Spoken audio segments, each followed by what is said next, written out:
আজকের গল্পটা আমার বাসার কাজের ছেলে গণেশকে নিয়ে।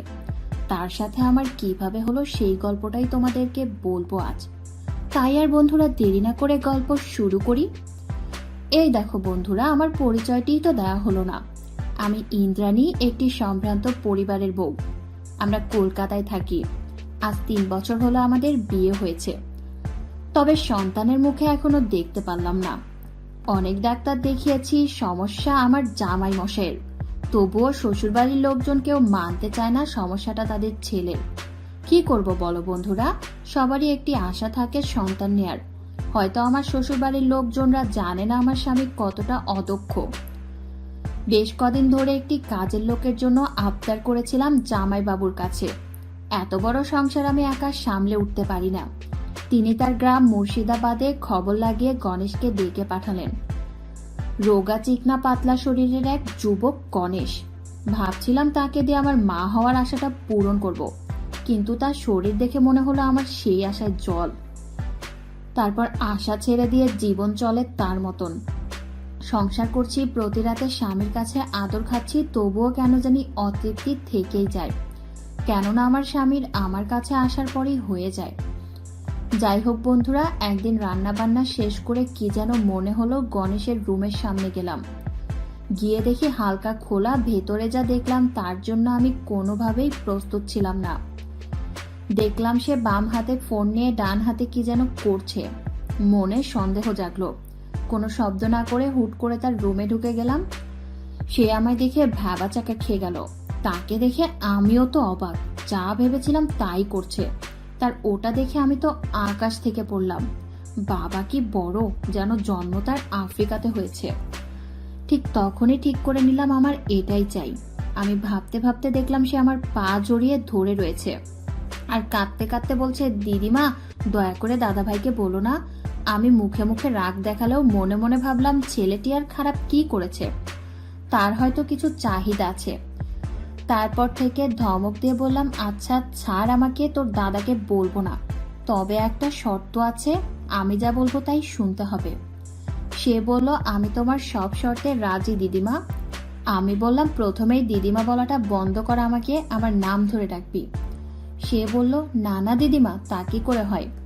আমি ওকে বললাম, কেন তুই না বললি তুই আমার সব শর্ত মানবি। সে বলল, ঠিক আছে দিদিমা, আমি তোমাকে তাহলে তোমার নাম ধরে রাখবো। আমি বললাম, কই তাহলে ডেকে দেখা একটু। সে লজ্জার সুরে বলল, ইন্দ্রাণী। তার মুখে আমার নাম শুনে আমার কেমন জানি একটু অনুভূতি জেগে উঠল।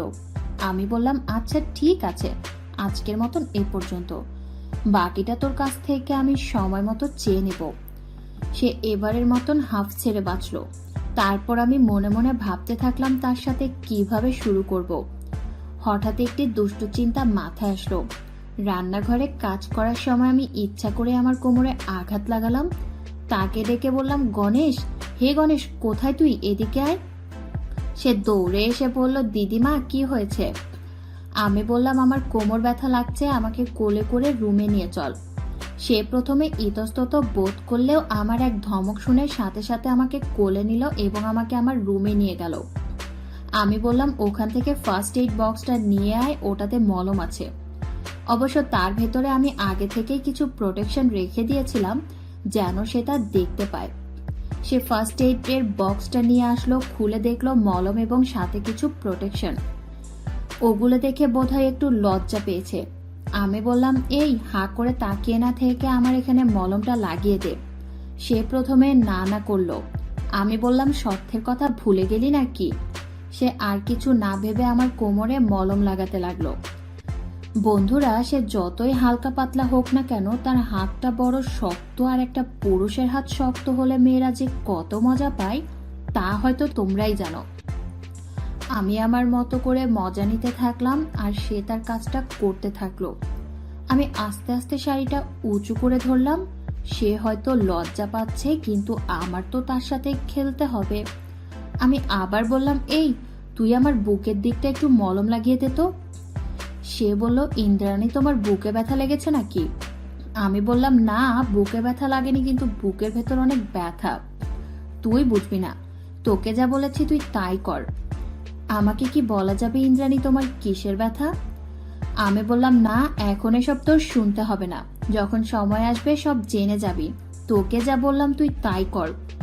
সে আমার বুকেও মলম লাগানো শুরু করলো আর আমি চরম আনন্দ পেতে থাকলাম।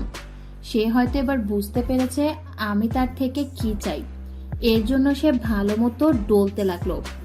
আমি আর ধরে রাখতে পারলাম না, তাকে টেনে আমার বুকে জড়িয়ে নিলাম। এবার যা হওয়ার তাই হলো, চরমের আনন্দের সাথে আমাদের খেলা চলতে থাকলো। সে এক কঠিন খেলা। প্রায় 30 মিনিট পর খেলা শেষ হলো।